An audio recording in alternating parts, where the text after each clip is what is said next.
Aneesh nominate ചെയ്യുന്നു. അനീഷ് ആദ്യം പറഞ്ഞ പേര് സാബുമാന്റെയാണ്. കഴിഞ്ഞ വീക്കിൽ നല്ലതുപോലെ പെർഫോം ചെയ്യാൻ സാബുമാന് കഴിഞ്ഞില്ല. വീട്ടിലെല്ലാവരും സജീവമായിട്ട് പ്രവർത്തിക്കുന്ന ആളുകളാണ്. അവരെയൊക്കെ നോക്കുമ്പം സാബുമാൻ കുറച്ചുകൂടെ മിംഗ്ലിംഗ് ആവേണ്ടുന്നതുണ്ട്. അഭിപ്രായങ്ങൾ തുറന്നു പറയുകയും വേണമെന്ന് എനിക്ക് തോന്നുന്നു. സേഫ് സോണിൽ നിന്നാണ് സാബുമാൻ ഇവിടെ നിൽക്കുന്നതെന്ന് എനിക്ക് തോന്നുന്നു. അതുകൊണ്ട് എൻ്റെ ഒന്നാമത്തെ നോമിനേഷൻ സാബുമാൻ. ബിഗ് ബോസ് എൻ്റെ രണ്ടാമത്തെ നോമിനേഷൻ നൂറയാണ്. നൂറയുടെ കാര്യം എടുക്കുകയാണെങ്കിൽ ഇവിടെ 3 ഗേൾസ് മാത്രമാണ് ഇവിടെ ബാക്കിയുള്ളത്. ഓരോ പ്രശ്നങ്ങൾ ഉണ്ടാകുമ്പം നൂറയുടെ സൗണ്ട് ഇവിടെ മുഴങ്ങി കേൾക്കുന്നതായിട്ട് എനിക്ക് തോന്നിയിട്ടേ ഇല്ല.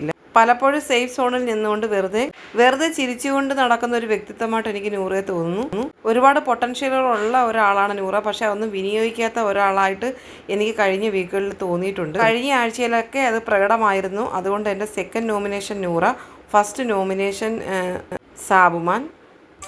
ഓക്കെ അനീഷ് എന്ന് ബിഗ് ബോസ് പറയുന്നുണ്ട്. Aneesh thank you Bigg Boss എന്ന് പറയുന്നു. ഇപ്പോഴത്തെ ഓപ്പൺ നോമിനേഷൻ ഒരു വ്യത്യസ്ത രീതിയിലാണ് നമ്മുടെ ബിഗ് ബോസ് ക്രമീകരിച്ചിട്ടുള്ളത്. എല്ലാവർക്കും കേൾക്കാൻ പറ്റും ആരെയാണ് നോമിനേറ്റ് ചെയ്യുന്നതെന്നുള്ളത്. പക്ഷേ അവരവർ നിൽക്കുന്ന എടുത്ത് നിന്നുകൊണ്ട് തന്നെ പറയണം എന്നുള്ളതാണ് ഈ നോമിനേഷൻ്റെ മറ്റൊരു പ്രത്യേകത.